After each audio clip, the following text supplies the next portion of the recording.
Hello, everyone, and welcome to the 428th episode of Constructed Criticism. I am your host, Mason, and I'm joined by my co-host, Abe. Abe, how you doing? I'm doing great. How about yourself? I'm doing good. Normally Spencer's here. He is gone for one more week, but then he is back for a huge chunk of time. The finalists, he's got the brand new job, and so he's having to go and do some training stuff at the company, so he couldn't do this here today. But after this, he should be back for a long time. Normally, at the beginning of the show, I like to ask the co-host a question just so the listeners can get the voices separated. But I'm still going to ask you for the sake of tradition, baby. And what's your favorite soft drink? Favorite soft drink? So is that just sodas? Is that really what we're asking? Yeah, I mean, you can say root beer. Root beer is not like a soda, but it's like a soft drink. It's got the bubbles. If your drink has little bubbles. Okay, my favorite carbonated beverage. Yeah. I don't drink a lot of soda anymore these days. I used to be a really big Dr. Pepper guy, and I also love a good orange soda. So I think if I had to choose between the two, if I could have one right now, it'd be orange soda. So let's go with that. I like that answer.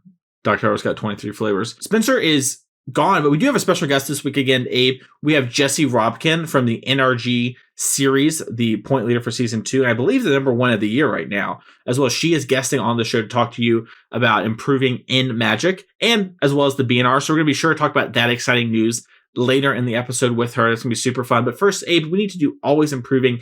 It is the main point of the show. If you're not improving, you're kind of just not giving it all in Magic, and there's always something to be working on no matter how good you are. My always improving moment from this week really comes from a lot of today of just sort of identifying problems and trying to solve them. So as we'll talk about later in the show, Yorion is banned in Modern, and that has really big implications for me. My bank account's so much lighter now, Abe. My win rate's going down. I have all these problems I got to solve. But more realistically, a lot of people message me about 4-color, and it's like, oh, what would you do with 4-color? What would you do with this? And it's like, okay, what were the strengths of this deck? And identifying that for people, and then now trying to account for them. So a big example is winning the game is a serious problem with 4-color. You typically did it most often with just a 4-5 hitting them, and they would just hit them 3 times, and that was honestly enough. But now that we've lost that forever 4-5, how do we sort of win games? And so I've been having to look at 4-color and build it in a completely different way than I have been before, and trying to solve for that and work through those problems. And so that was really my always improving moment today, was figuring out, okay, what were really the good things about this deck? Take that into the smaller deck version, and now solve for this new problem and move forward with that. So that was my always improving moment. That's really good. And I think that, it's something that is just a constant of Magic, is that things change. And every time there's a change like that, there's a lot of opportunity to learn what is actually changing, what the actual impacts of those things are, outside of okay, no one can play Yorion decks anymore. It's well, what does that actually mean? How does that apply itself? And that can be a huge opportunity to learn. My always improving moment this week is something that might be a little out there, but it applies to how I'm going to start thinking about what it is that I'm doing in Magic a lot more often. It's a way to put an idea that I think is really important into words. And this came from a conversation I was having with my longtime friend and Magic mentor, Jonathan Sukenik, shoutouts to Watchwolf92, about the word credence in philosophy that I had while we had a get together over the weekend. It was really great to spend some time with them. We were just talking about games and stuff and ideas, and this idea of credence and what it means philosophically compared to probability. So I don't want to get too in the weeds, but basically the difference is that when you actually talk about it in philosophy, if I were to roll a die and ask you, Mason, this 6-sided die I just rolled, my hand is covering it. What is the probability it's a 6? 1 in 6. See, that's what most people say, but to from a philosophical standpoint, it's actually 0 or 1, right? As soon as I lift my hand, it either is sitting on the 6 or it's not. Mm-hmm. The credence is, what is it that you believe the odds are, right? What is your belief of this being a 6? And you're well, a logical credence would be that it's a 6 and not 1/6 of the time, because there's 6 outcomes. But in reality, it is just those 2 outcomes. So where that matters to me and how I'm applying it to Magic is thinking about when I am looking at the decisions I've made, or looking at, evaluating between 2 things, where is it that my credence is landing that's different than the reality, right? for me to play optimally or be thinking about things correctly, it's very important that my credence is accurate to the logical probability, right? Like if I'm looking at a hand and I'm like, well, I should mulligan this because like my sixes are better this percentage of the time is what it feels like, and that's my credence. Making sure that those are the things I'm working on understanding better, and those are things I'm like evaluating, while also evaluating the math of those situations, right? Like knowing what the actual odds are that I'm drawing a land. If I think I'm more likely to draw a land or feel like I'm more likely to draw a land in any given moment than I actually am when I'm keeping some risky hand in like a draft or a game of Magic in general, like I am going to make a worse play. And in general, being able to talk about things like, okay, what is it that you felt here? What influenced you from going like, okay, I just felt like my opponent had this. What is it that made it so that was your credence as opposed to like, what were the odds of it? Is something that I'm going to really try to update for myself as a result of like being introduced to that idea. And I think it's something that is like pretty out there. And I don't know, I said I wasn't going to get too deep into it, but pretty deep into it. But I think it's something that really will help me in better evaluating and understanding my own play and like having a better framework for enabling myself to improve. How do you think that affects things like deck selection and metagaming, quote unquote? So I think that overall the idea doesn't really, it doesn't affect anything per se. Like me knowing that now doesn't actually change the way that I'm going to like choose decks. What it can do though is like when it can allow me to look at things more subjectively in the sense of like, you know, like I just feel like I'm going to play against Murktide more often or whatever, right? Like I feel like that's what I feel like. That's my credence towards a situation. Obviously, if all the deck lists are submitted, that's what the odds are of the round that I'm going to play. Those are the probabilities I'm going to play against Murktide region. Like I'm playing some Murktide deck. But if I feel like it's that way and then I was wrong, I can say like, I should have known better that like more people are playing this deck or like aren't playing this deck or like more people are playing this card or not playing this card. And then just making that distinction between what is the truth of it, like what are the facts mathematically versus like what is it that I felt and what is it that I thought, and making that separation for myself internally, I think is something that like makes it a lot easier to parse for me personally. Yeah, I think that's really great. That's really interesting. I'm going to think a lot more about that. That is one where I wish I could have a conversation with you right now on the show, because I think that might be helpful for some listeners. But I think it would be a disservice to the topic, and maybe this is something that we need to come back to again in the future. It's really interesting. If you want to support the show, you can go to patreon.com/ccmtg. Jesse on today, you're going to ask her some questions. It's really cool. We love the patrons. It's been really awesome to see the growth of that over the last year and some change, and just the community that's in there that's talking, you know, like there was some discussion about BNRs, and we had some people at the SCG this weekend, and there was some, you know, good conversation started, like not even just like on people and how they were playing decks, but like, what did you learn from the SCG? And oh, I had a moment like that before for me. And so looking for like-minded people, that might be a really great place to check out. And, you know, it helps support the show. It'll always be free, but it is helpful. Along those lines, we do have the CCMTG seasonal tournament. I forget what our name is for it, Dave. I'm just going to keep it $150 on the show. Our tournament is coming back December 4th, which is a Sunday of this year. It is standard, it is on Arena, and the Melee event is up. So if you want to sign up for that, you can do that. If you are a diamond level patron, which is $10, the exact same it takes to enter the tournament, you will get access to this for free. So if you're wanting to play the tournament, hey, joining the Discord will get you free entry into that tournament and all these other benefits. You might as well just do that via patreon.com/ccmtg. Another way to support the show is to go to our sponsor, Game Grid Lehigh. GG Lehigh helps run those tournaments, you know, provides all the pricing for those events, which is super awesome. And it's just a great place to buy your cards. You can use code CCMTG10 to get 10% off. You'll find that that code in the show notes down below. So make sure to go check them out. They're a great sponsor. We're so happy to have them on the show. And Abe, I think it's time for our guest, Jesse. But now it is time for our main guest. We have a special guest on the show, a friend of ours, Jesse Robkin, better known on Twitter as Titty Pills. Jesse, thanks for coming on the show. Thanks for having me.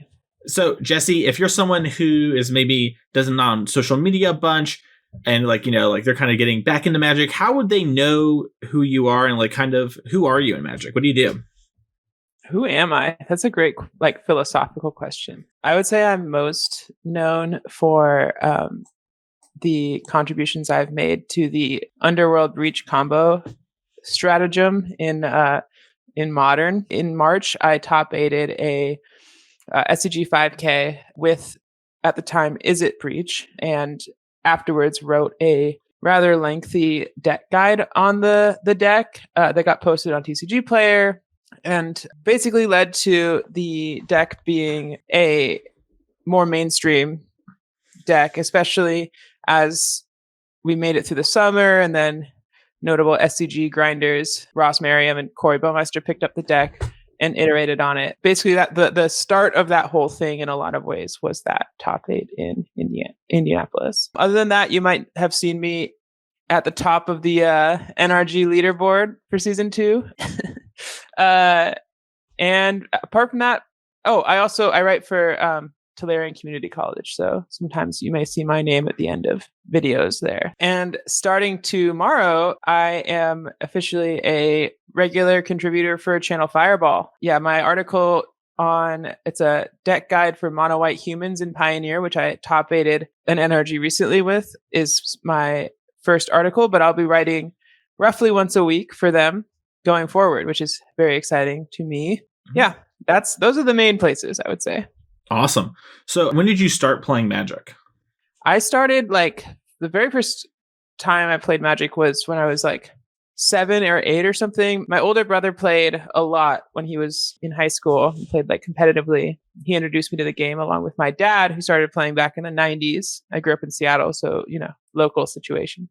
And didn't get very into it. I was more of a Yu-Gi-Oh kid until I would say the summer after graduating college, or the fall after graduating college, which was the fall of 2018 with Guilds of Ravnica, when I started playing Standard, because my brother had visited me in town in Chicago, and we had gotten a box of Dominaria that we split together and played, and I just got instantly hooked. And basically I've been playing ever since then to varying degrees. Awesome. So did you start competing relatively soon after that? Because Dominaria United we're looking at just about 4 years. Regular Dominaria, not Dominaria. Oh yeah, that's sorry. I meant to say regular Dominaria. I'm sure you did. I just flubbed it. When talking about Dominaria, I always say United because I'm an ally of Dominaria. Anyways, that's about 4 years ago now, 4.5. So did you start competing soon after that? What was kind of your process in getting into competitive Magic? My first Comp REL event was a PPTQ at an LGS in town that I played about a month and a half after starting. And I top aided that with Green White Angels, which was pretty cool.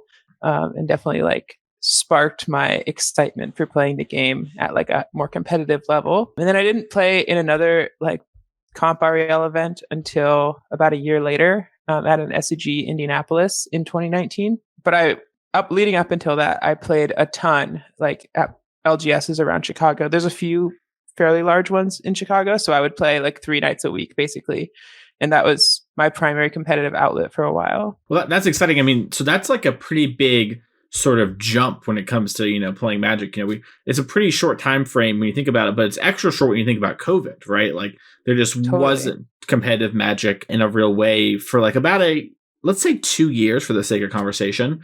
And so how did you start improving at Magic? Because I think it's not a shock to any of our listeners, but to write for a website like Channel Fireball is in and of itself a pretty big statement to how strong a player you are, without even testimonial from myself or Abe.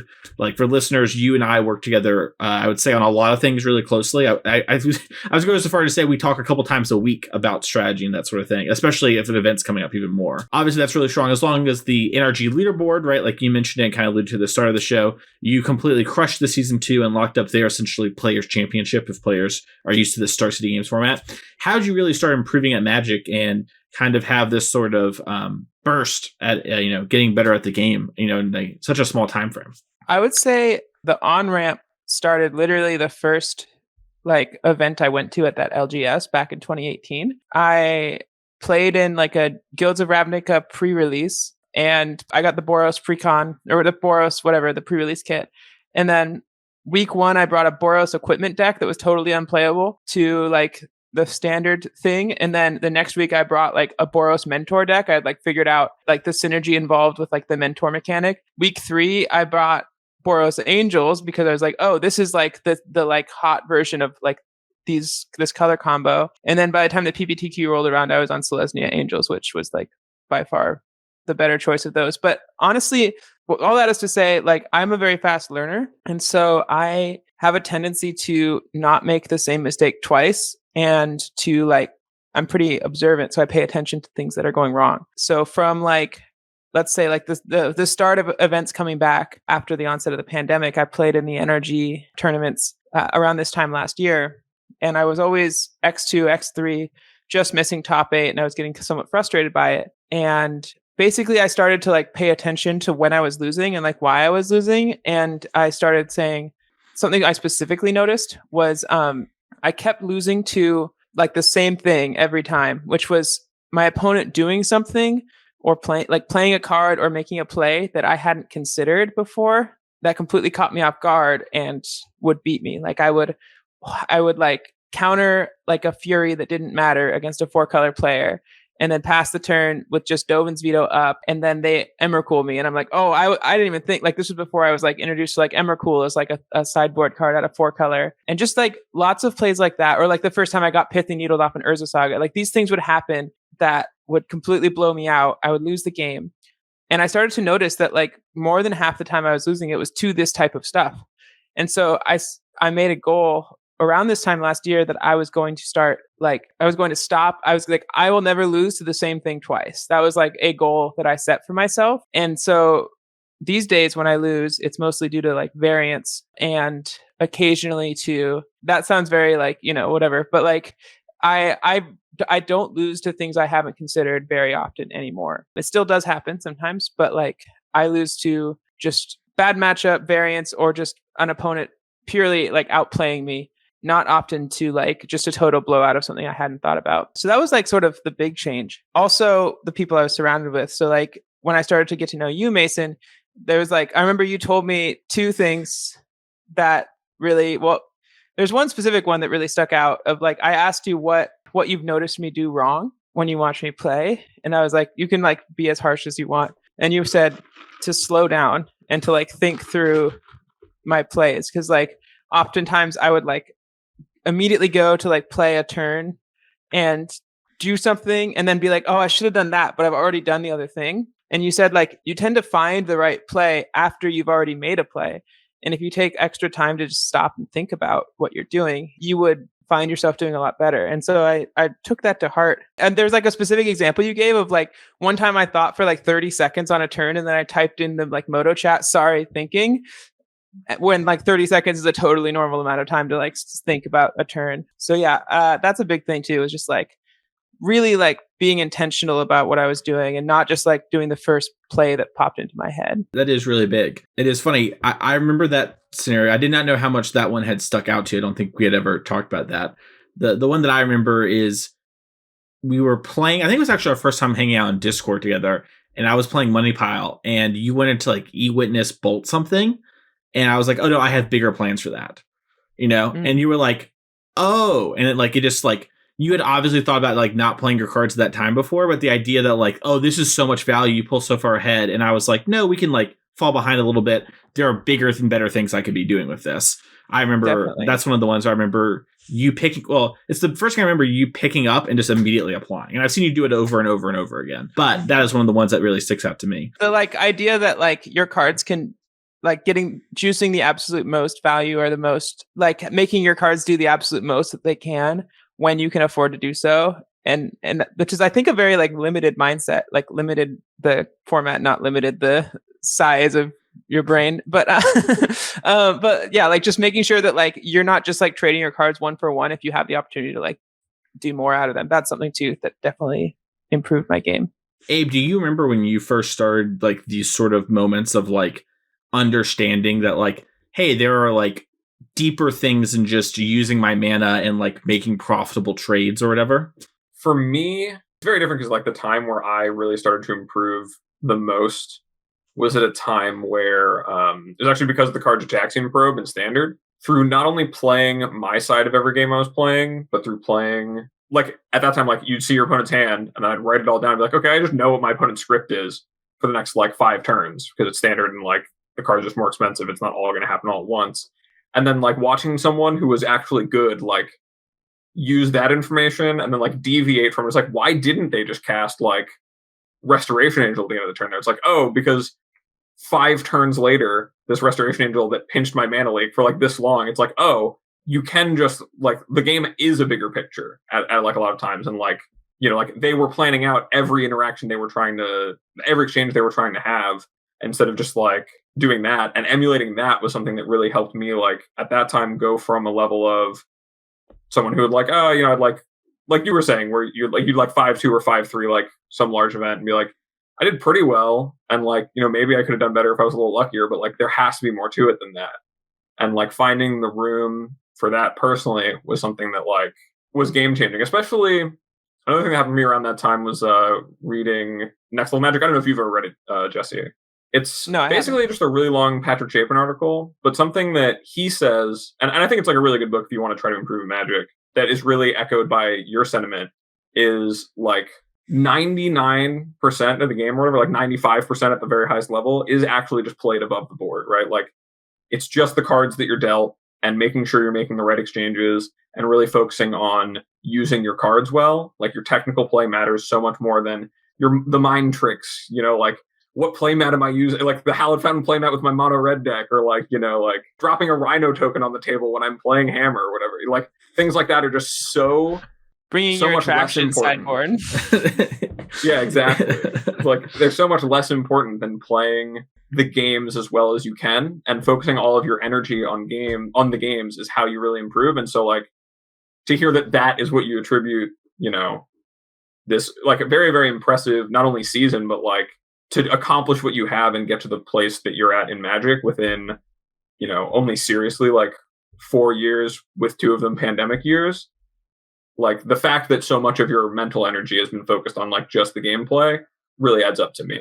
It's funny you talk about Get Pro being your sort of introduction to that, because that's the other thing I forgot about is when I first started playing Modern, I played a lot of Jund, and I think it somewhat, I think, hamstrung my like ability to improve at a certain point, because eventually I let Jund go, as all people must do one day, and I realized, not this past summer, but the summer before that, I was like, I think I might have like actually hampered my own playing development by operating under perfect information all the time. The fact that I played like a discard deck is like my primary thing. It was like really useful for like getting a feel for the format and like starting to learn other people's game plans. But then when I stopped having Thoughtseize in my deck, I stopped having any clue about like, you know, what my opponents were doing or planning. And I had to sort of retrain myself that. There's a moment I remember watching you stream, Mason, when you were playing against Yawgmoth. I believe it was against Yawgmoth, and you, I can't remember what deck you were playing, but your opponent basically at one point like tapped a land or tapped like a creature to cast a spell rather than tap their silent clearing. I guess so. It wouldn't have been Yawgmoth, but they had a like a mana dork in play, and they had one land open, and it was a like canopy land, and they tapped their creature to cast a spell. And you were like, why would they do that? And you tanked for like 2 minutes to figure out like why they wouldn't just leave their creature on tap and just take the extra damage. And then you landed on, they must have Dismember, I think, or something like that. Mm-hmm. And I remember watching that and being like, holy cow, I would never have like made that connection. But they, I guess, like were playing around their creature dying, and they still wanted to be able to hold up their interaction spell or something. And then you ended up being right. And that taught me a lot, just like about anticipating and like thinking about when your opponent makes a play, don't just take that play at face value. Like think about what is in their hand that would lead them to do that. So, you know, kind of in this vein, you went in here and put some, you know, kind of tips and things that were helpful for you here in our show notes to go over. And I'd love to kind of go over them, just have a conversation with us, you know, and kind of have you spear it. It looks like your next one here, and I'm interested to hear about this, is playing better decks and cutting the pet cards. As someone who plays Breach a bunch, when are you going to do this? You see, so Mason, for the listeners at home, Mason really likes to pretend that Breach isn't great, and he's highly critical of a deck that I don't know if he would even put it in the C tier. Like he might put it lower than that. So that's a common sort of antagonistic thing that happens with the two of us. Abe, would you like to ask where I normally put the deck and Jesse says rank them? Would you like to ask the question so I have a moment to defend myself? All right, Mason. I normally What say is top your- 3. I said top 3 until today's banning every time, and Jesse'd be like, "So it's not number 1, huh? Think it's a little low on the tier list. It's number 3, huh? Number 2, huh?" Anyways, it's fine. we're not gonna. No, it's fine. Keep going. I got my piece out. But honestly, though, like I was unwilling to play Breach for a while. Like I don't know if like I called you on my way home from NRG Fort Wayne, I believe it was, after having played Breach in a 10K, and it did not go very well for me. And I was just like, I can't, like, I'm just gonna play 4-color at these bigger tournaments because it's just like I basically got really disillusioned by the deck, and I sort of went hard in the opposite direction from playing pet decks or playing pet cards and being like, I'm going to play the absolute best thing for any tournament that I like find myself in. And I still do largely follow that, especially if I like really care about winning. However, I think what was funny was when Ross and Corey started picking up the deck, I was pretty reluctant to believe them that like it was actually strong in the metagame. It took me like, it took them basically doing well with the deck a few like over the course of a few tournaments before I was like, all right, fine, I'll play it in this like 5K in St. Louis. And then I played it there, and it was just like the deck just went, like it just did its thing. And I got to the finals, and I was like, oh, this deck is actually just strong right now. And then the next weekend, like Corey and Ross both top forward the SEG with it. And so at that point I was like, okay, I'm finally like back fully on board of like, this is a strong deck. But it took me a while to like be willing to like accept that, because I was so sort of strong, like held the belief that like you shouldn't play pet cards, pet decks at tournaments you want to win like pretty strongly. Anyway, it's funny that you brought that up. Interesting. Yeah. That is a hard one, and one day Abe will get there with Hammer. But we do have a lot of that Yorion banning. No way. We'll get there soon as well, listeners. So one of the things you put here, and I'd love to hear more about this as well, is you're stop focusing on results and start focusing on playing every match. And I feel like we had a lot of conversation about this when we first met as well. So I'm curious to see what was this kind of like, and like how has this changed everything, and how has like focused on the process versus the results like helped you improve your results. It's really funny looking at this list of things and how many of them you had like a direct hand in instilling in me. But yeah, well, it first started with like accepting that leagues are complete noise. Like you could like 5-0 league with the deck, and then like I 5-0'd a couple leagues with Hammer in like February, and then was super excited to bring it to the NRG, and then I 0-2 dropped. And not that Hammer isn't good, contrary to what Mason might fine. say. No, I get it. I still think it's a good deck, but like I would get really surprised when I would like do well in leagues and then it wouldn't translate to results. I think leagues are useful for like being slightly better than goldfishing, like like knowing you have like an actual human being on the other side.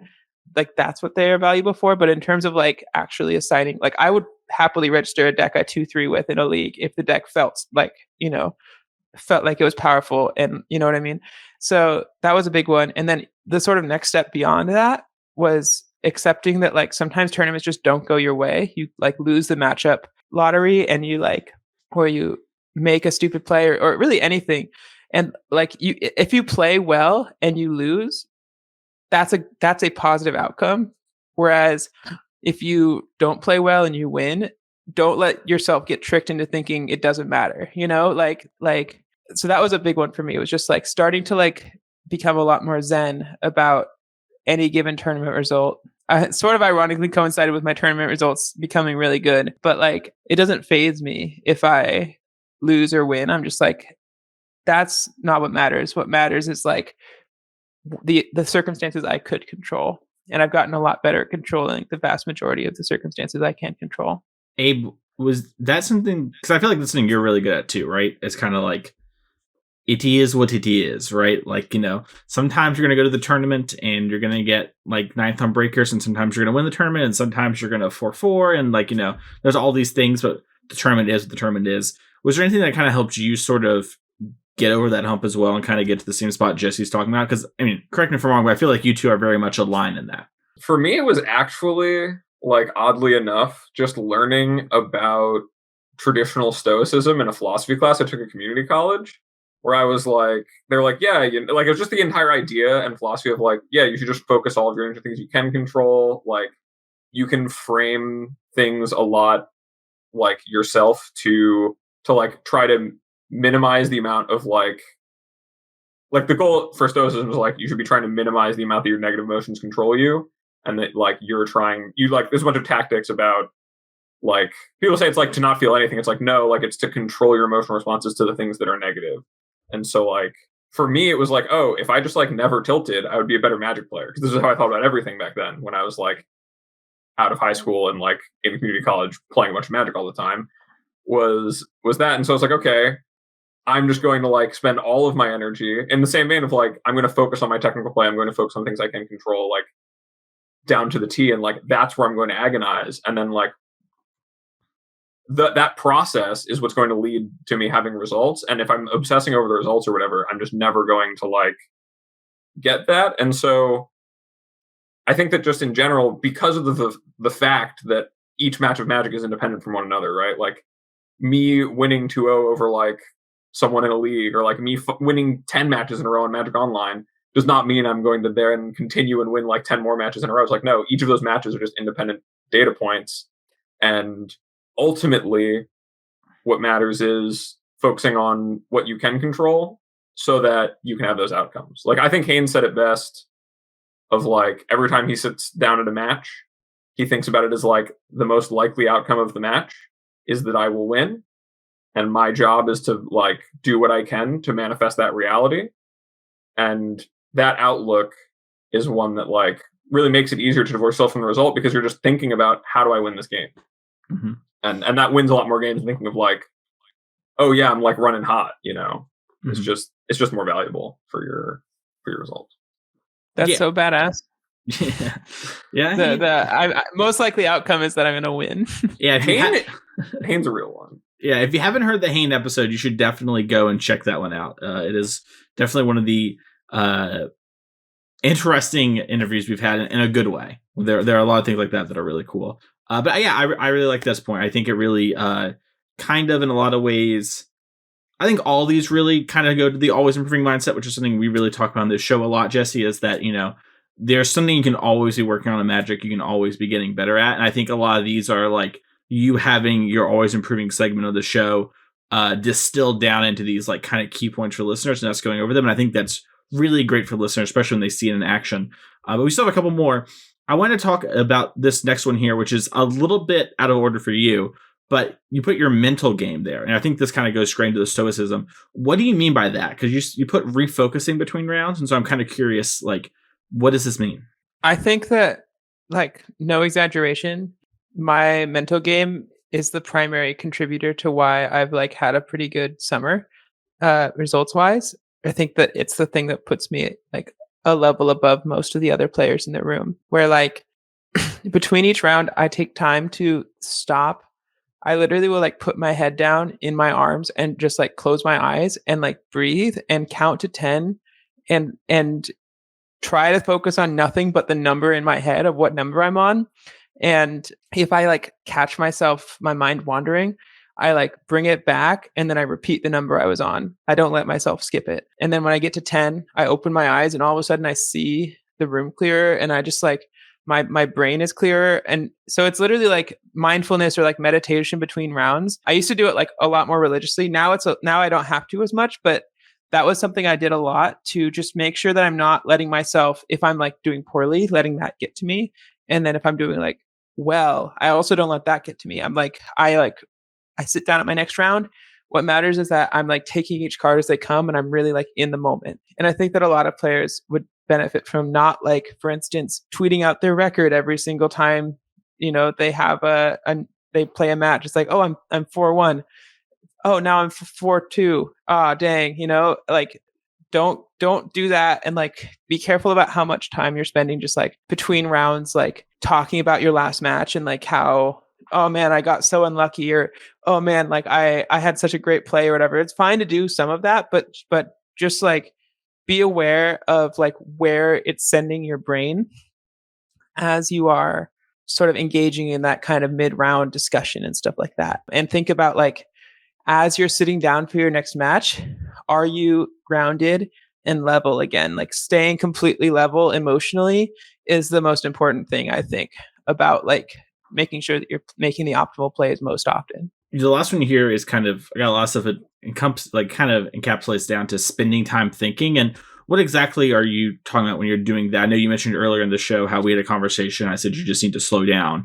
Is it like that? What exactly are you trying to go for with this one? Yeah, so there's a lot of opportunities, I think, to think in the middle of a match or in the middle of a game that can improve your win rate, which is essentially like basically you can create your own bullet point list of like the things that are important to you. But like I think a lot about like before I like make a mulligan decision, I'm like, okay, with this current hand, it's not just the hand I have, but also like the fraction of the cards I'm likely to draw as the like what I'm considering keeping. And if like more than half my deck is good draws with like a specific hand, I'm more likely to keep, even if the hand itself doesn't necessarily have every tool that I need in order to win. So that's something. Also thinking in the middle of a game, what you might need to draw and like how do you win from a spot if you're behind.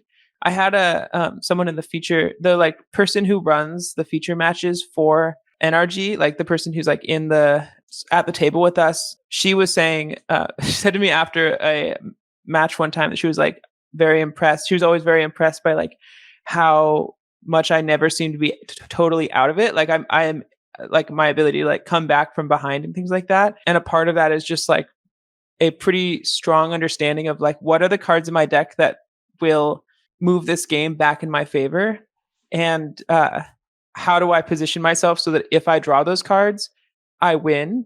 Like what plays do I make so that if I draw the right cards, it brings me back? Because there's only a certain subset of cards you could draw that make you win the game. And you don't draw them, you're going to lose regardless of what you did. Whereas if you don't play as if you need to draw those cards and you do draw those cards, then sometimes they aren't enough to bring you back. So you just have to be like pretty mindful of like playing not just the turn you're playing, but also like the next few turns or whatever. And then another thing is just like, I talked a little bit about this already, but just like thinking about like why your opponents are making the things they're doing or like anticipating their plays. I've gotten a lot better at just like knowing what my opponent will do before they do it and being like, oh, they're probably going to cast a Rattle Chains post combat here.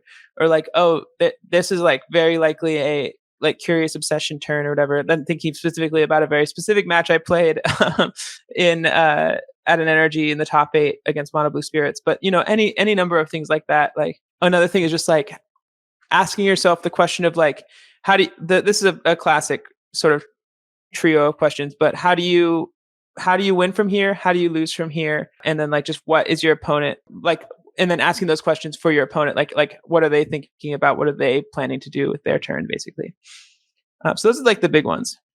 Something I really like that you brought up there, and just in general, like playing towards your outs, right? Like we talk a lot about like plan beats no plan or whatever, and like part of that is this idea of like there's so many games that players with no plan will lose where they might have won otherwise with the way that the cards run out if they had like just made decisions towards understanding like, oh, I could just draw like I could just draw the like 2 in my 4-color deck, just the 2 lightning bolts off the top of my deck, and like I could have gotten them to 6 and that was the only way I would have won the game. Or like, you know, when you're playing a combo deck like Breach, like, yeah, I guess I just have to draw this and this and they don't have like a piece of interaction and then I get to combo off. And sure, it means that I have to just allow them to be killing me in 3 turns instead of like I'm using my spellbomb to like draw a card now instead of like bounce something and like save some life or like protect some creature I have in play. Because you're thinking about the end game while you're making decisions in the middle of the game, it allows you to like gain those percentage points in play. And I think that's like incredibly valuable and something that a lot of players, especially like when they're growing, like takes a long time for them to learn, because it's uncomfortable when you think about the game, and especially when you learn like, oh yeah, I like should avoid getting 2 for 1, or like I should get good value out of my spells, or like, you know, you don't want to like die to a pump spell or like a burn spell, so you should like preserve your life total in some spots. Like prolonging the game versus actually playing to win the game is a very, very important distinction to make, and it's one that I think is really important to highlight out of what you said. So also the 2 thoughts that I had about what you just said. number one is like the lesson that I really had to instill in myself is just because you can do something doesn't mean you should. Like, for instance, when I see people play Breach a lot, I see them just like making a construct because they're on the chapter 2 of the thing. I believe I make construct tokens much less than the average breach player because like sometimes that is the thing you need to win the game, and there's a lot of times when like the way you're going to win the game is most likely with Underworld Breach, and whether or not you have a construct is less important than like whether or not you've like cast that expressive iteration or used your mana in some other way. So that's one big thought. Then the other thing is the other sort of like lesson that I've started to like think about a lot. There's I believe it's a Sam Black article about the difference between Elvish Visionary and Elderfang Disciple, or like the difference between like a big game and a small game, that I think everyone should read. But specifically, there's this idea of like a question I will ask myself a lot is like, if this game ends soon, which of us is like, it's a bit like who's the beatdown, who's not, but it's a little bit more nuanced than that. It's like, if this game ends in the next few turns, which player is the one who's most likely to win? And if the game lasts like 8 more turns, which player is most likely to win? And then the answer to that question changes how I use my cards and what I value. If it's like I have some sort of inevitability, like for instance, I was watching Andrew Ellenbogen pilot Breach the other night on his stream, and he was playing against Hammer, and his opponent had a hammer on a guy and was attacking with it. And Ellenbogen's only blocker was an Esper Sentinel he had stolen from his opponent off of Ragavan, and he was trying to decide if he was supposed to block. He was at 20 at the time. Relevant piece of information is he had an expressive iteration or 2 in his hand, and he had an Emery going with a Mishra's Bauble. He also had an Aether Spellbomb, I believe, although he didn't have the mana up to activate it. And ultimately, he decided to take 10 or 11 or whatever because Hammer deals damages in big chunks. So being at 20 isn't that different than being at 11. And then a couple turns later, his opponent got a Ginger Brute in play and activated it to make it unblockable, and then put a hammer on it and killed him. And it's easy to say in retrospect, oh, well, if you had it blocked, you wouldn't have died there. But what's more valuable is understanding why it was correct to block with that Esper Sentinel, which is that because cards were not a choke point for him, he was drawing 2 cards a turn with Emery and Bauble. He had expressive iteration to like go digging if he needed to. He had the like late game inevitability. The thing he needed to make sure he didn't have happen was die, like get cheesed out basically. So I will ask myself a lot when I'm playing a game, like, am I going to win this game if it lasts a long time? No. Okay, well in that case, I need to be like super aggressive. I need to take risks. I need to like do everything I can to end this game. Versus my opponent going to be the one that wins if the game is short. Yes, okay, therefore I'm more willing to like throw a few resources away because I'm more likely to recoup that value, and I will win if the games extend. So that's like a really big picture thing that I try to like keep in mind. We have some questions from our patrons. You know, if you're a patron of the show, you get to ask us questions each week, and we have a guest, you get to ask the guest questions. The first question is from Dexaghost. They said, what metas would you see Blue-Red Breach underperforming in? Breach is like, well, number one, the biggest answer would be something that makes Eldrazi Tron a real deck again, because that deck's a nightmare. Outside of that, it's anytime the meta is defined by sort of Delver-y type strategies where you like have a lot of pressure and then a lot of really effective disruption. Like, so if Rhinos was like the best deck, that would be kind of scary. If Jund was a good deck in the format, that would be really bad. Grixis Death Shadow, another good example of like decks that like both have a lot of disruption, have like a strong clock, and also are very efficient with their mana and don't have a lot of air. Murktide used to be a really scary matchup for this reason, but the fact that that deck has a lot of air and the fact that like we have Ledger Shredder now and Teferi, it's sort of, that's a bit of an exception to this rule. But yeah, that's the biggest thing I would say. Just out of curiosity, is Rakdos Scam a matchup you're anxious about playing? Yeah, I'm not super happy to see that on the other side of the table, because so Dauthi Voidwalker is kind of the perfect answer to our strategy, where like not only are they taking our graveyard away, but some of the best cards that we can draw to like get out of it, like Expressive Iteration or whatever, if they then cast it for us, like, or cast it, that's like pretty bad for us. And it's also attacking for 3 every turn unblockably. And then they have Blood Moon to answer our sagas and plenty of disruption to break up our more synergy-oriented deck. So it's definitely not a matchup I'm like super excited to play against. However, it's not unwinnable. Saga is quite strong against them if they don't have the Blood Moon. And, if they discard a bunch of cards from your hand, you top deck a Breach. Oftentimes that's enough to win. But yeah, I wouldn't be thrilled if Scam became like the de facto best deck in the format. Cool. Sorry, I'm just buying my Dothi Voidwalkers. The next one is from Nick. They asked, what's your favorite non-Magic related event to go to? So outside of Magic, I am a filmmaker, theater artist. So I really like seeing plays. I really like going to see films in theaters, and especially like film screenings and things like that. So I would say that's like the biggest thing. Awesome. And I had one that I didn't put in here that someone asked me as a patron in person. And their question to you was, what was the thing you would tell Jesse from a year ago about Magic? Obviously, you can't tell her, buy any stocks, do this with your life. You can only talk Magic to Jesse.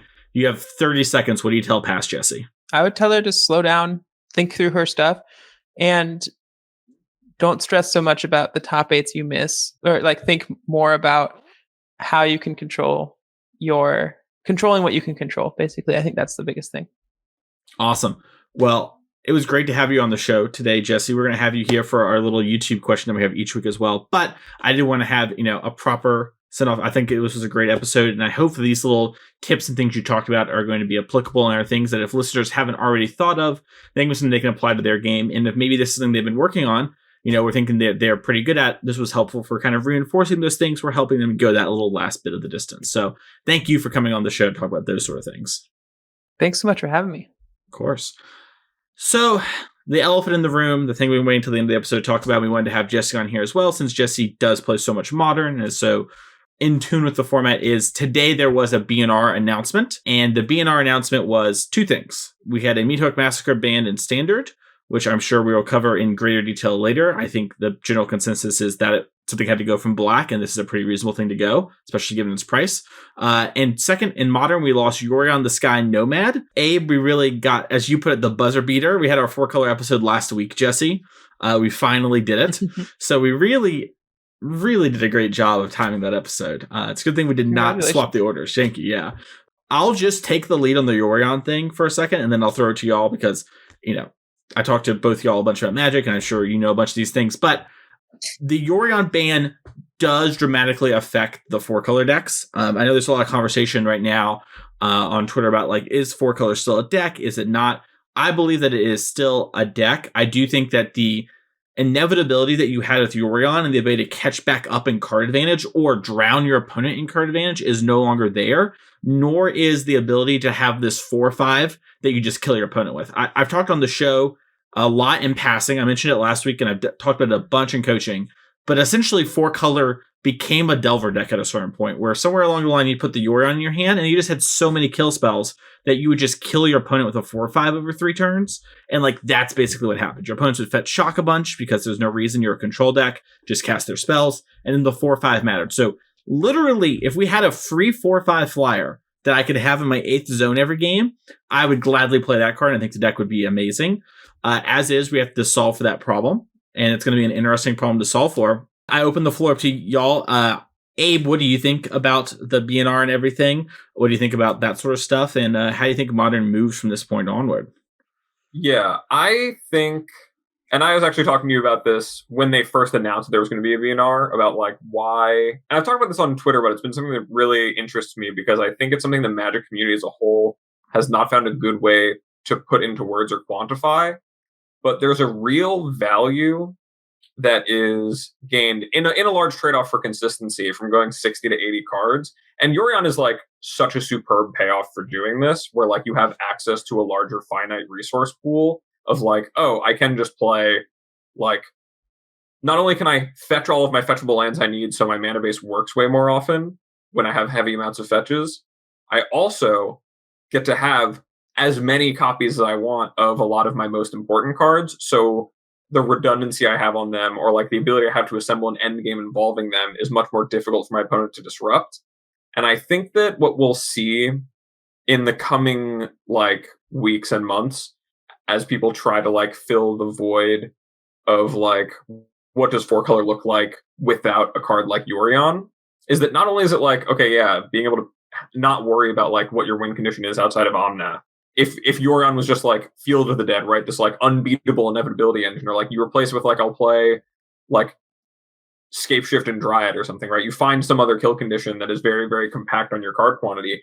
It still won't replace a huge part of the game, which is that it always had inevitability because it could just fit more raw resources than the opponent had options to answer. Like there are matchups like blue-white or like decks that were trying to control the raw amount of things Four Color was doing that I think will no longer, like Four Color will no longer be able to outmuscle on that stage, and they'll have to like, they'll actually be behind to the generic answers of like playing a bunch of counter spells or playing a bunch of just one-for-one interactions backed up by like card draw, where before I felt like they were ahead of it because not only do they have Yorion to be able to like keep up with the card economy, but they also like can be run out of things. And I think that value that was there of that insane inevitability of just having 20 cards worth of additional resources in your deck is something that like we'll start to feel. And whether or not it like actually is that so much as like the cards are also very good, I think it'll still be able to compete. But I think that something that happened locally a lot was that there are people who like would play blue-white or would play Jund or would play a slew of fair decks that weren't like Murktide or whatever, and they could not play that anymore because of Four Color in the field. It was just too difficult to handle the fact that like sometimes they'll just have 2 Renin-6s and you fight over the first one, or like, you know, eventually they will get to this point where they lock up the game in the form of either card advantage or like Teferiing you out. And that changing alongside also having to put in cards that actually win the game into your deck as Four Color, I think we'll see like a very, very large shift in what a lot of the matchup spreads that matter are, that like, or that used to not matter, that start to matter, and then that will change a lot of how the Four Color deck is. But I think the ban overall is really good. I've said it for a long time. I think the companions overall were just like not a great idea. And it'll be very interesting to see if the problem really is that there's just all these absurd cheap planeswalkers and card advantage spells that you can just play together and like get a 2-for-1 off every card in your deck, or if it's, you know, more moved forward by something like Yorion. Jesse, do you have any thoughts about the Yorion ban / like, you know, we can kind of open this up to modern in general, because I think, you know, a lot of people agree companions are a mistake. The Four Color deck was very, very good. No matter where you landed on Four Color, some people thought it was overrated. Some people thought, you know, it's the best deck by a mile. Everyone had to admit at some point that the Yorion deck was at least good. So it's obvious that's going to change the format a lot, because that is no longer there to put pressure on people. So how do you feel like the format moves with that gone? And that also being, you know, one of the better matchups for a deck like Breach, for example. So it's pretty interesting to hear your thoughts on this. Get the Titty Pills exclusive. First and foremost, I'm very happy about this ban. I agree with Abe that I hate companions as a mechanic, and I think I fundamentally don't like the impact that they can have on a game, on a meta game where they're good. I think specifically with Modern that the Four Color Blink deck as we know it is gone. I think Four Color Control, where it's just you play a bunch of divinations and a bunch of removal, that deck I at first thought maybe was going to be fine, but I've played a little bit of it already on Magic Online, and I'm finding there's definitely like not having that inevitability at the end of the game is like a pretty real downside.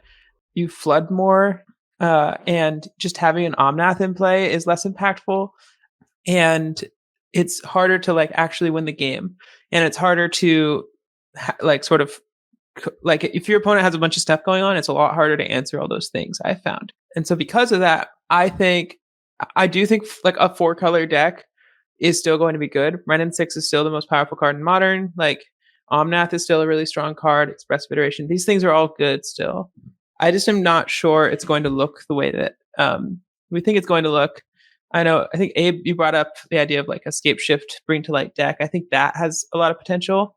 I think Four Color Elementals with Risen Reef has a lot of potential. And then I think like some sort of domain style deck, like what Aspiring Spike has been playing, also has potential. I think these decks are all significantly worse than the Yorion deck. And I think it's my current opinion is that the Yorion deck will not exist as a 60 card version in Modern, or at least will not be a very significant player in the format. As far as how it impacts the rest of the meta, I think Hammer, Murktide, and Rhinos are like the big winners. Yawgmoth to some extent.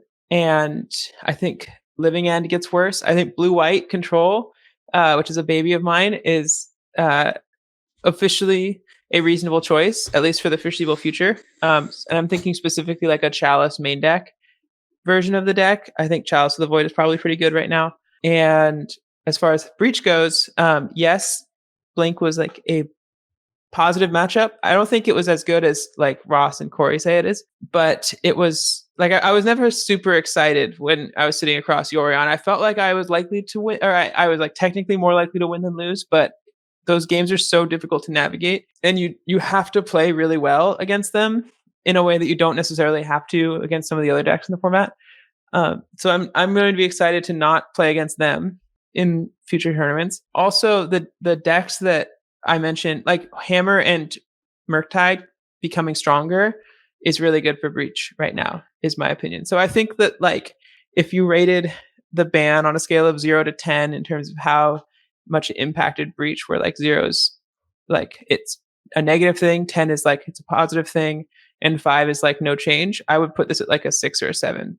So it's a slight boost for Breach, but ultimately I'm just happy to see that expressive iteration still in the format. Something I just wanted to say that I really liked about the ban in general is that, like you were saying, like Blue-White is a deck people can play more now, or like the fact that they touched Yorion and not one of the like actual cards you would be excited to like build your deck around or put into your deck, especially with the large amount of like really powerful cards that have changed the face of Modern over the last like Modern Horizon sets.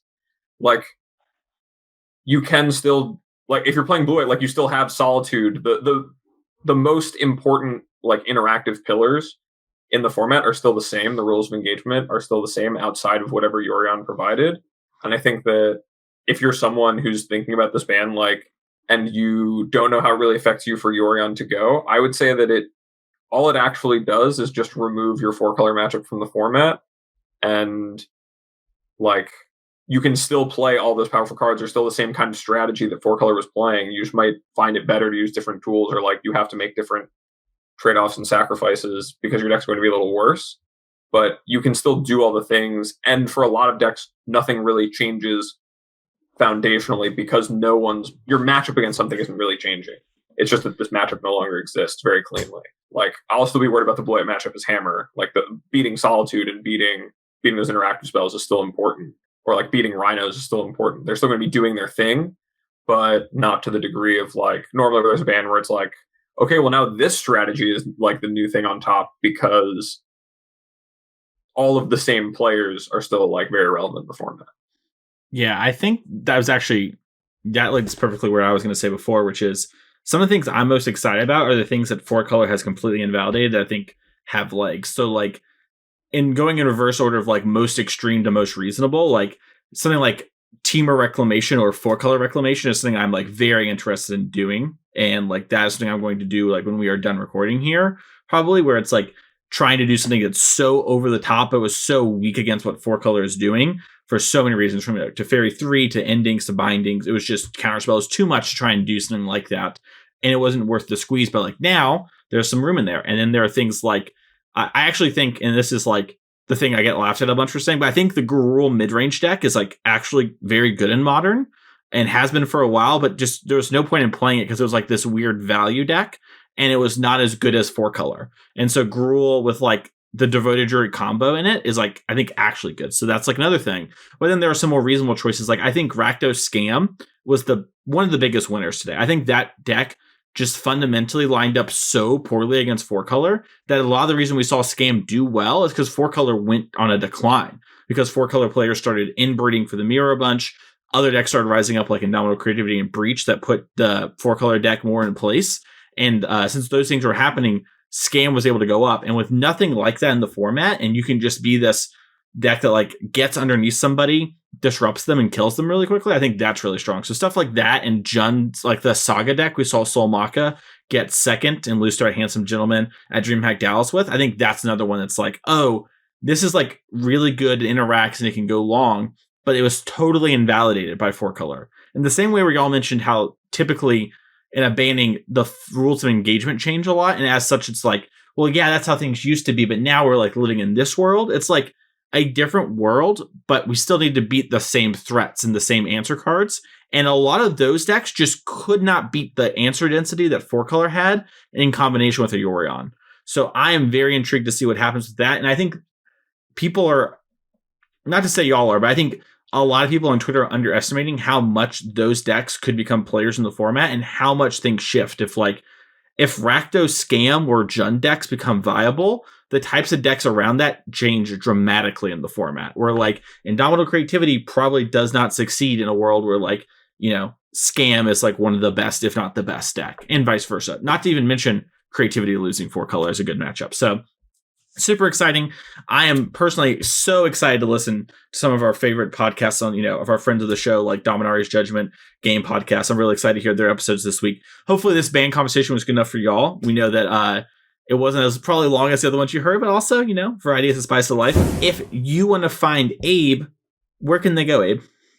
You can find me at twitter.com/morenothings. If you're someone who is interested in learning the ways of the hammer, now that your worst matchup is nixed from the format, I do offer coaching. And I also offer coaching for like many, many decks and archetypes. I'm very interested in helping people improve Magic. So feel free to drop me a line if it's something you want. Jesse, if someone wants to find you and all your stuff, where can they go? You can find me on Twitter at tittypills, TIDDYPILLS. That's one place. If you want to see the videos I write for the professor at the Tulare Community College, you can find that on his YouTube page. And then if you want to read my strategy articles, you can check out Channel Fireball. Some of them will likely be behind the CFB Pro paywall. I'm not sure what number of them. I don't really have any control over that. And those are the main places. Keep an eye out. There might be more places coming soon. We'll see. If you want to find me, you can find me over at Twitter at Mason E. Clark. You can find me at twitch.tv/the Mason Clark. You can find me each week at Card Kingdom. Find me here on the show each week. And I normally don't shout this out. It's a newer thing too. And I kind of hadn't planned to shout out on the show, but I did launch a Patreon. So it's Patreon. I think it's Mason/Mason Clark. If you go to patreon.com/Mason Clark, you find me. It's on my Twitter. That is really a hub where I'm moving the coaching stuff. So I normally mention here on the show at this point how if you want to do coaching, to reach out to me via Twitter or email, you can still do that sort of way. But I baked in a coaching discount into the Patreon. So if that's something you're looking for. I'm kind of hoping to facilitate all of that into one place. So this is going to be my one time where I mention my personal Patreon on the show. That is a way to do that. If you want to get coaching or something like that, that's a good way. You can still do it on all the other means we talked about in the past. Twitter DMs, my email, masoneclark@gmail.com. If you want to support the show, which will always be free, you go to patreon.com/ccmtg. It's a big help for the show. It makes it go on and make everything a lot cooler. We get to have guests and do that sort of fun stuff. You also want to check out the rest of the network. We have Common Knowledge, which is a all-popper podcast, and we have Drafting Archetypes with Sam Black. That is one of the best limited podcasts out there right now. It's so great to hear Sam's thoughts on everything. And with Brotherhood War starting up, Abe, I get to do my shout out for Sam's favorite thing, which is the before the set drops, before a draft, what is the draft archetype going to look like? And then we get to go back and look at it at the end of the format. I'm so excited to go back and re-listen to the Dominaria United version of that episode. Thank you all so much for listening to this week's episode of Constructive Criticism, and we'll see you all next week for another episode of CCMTG.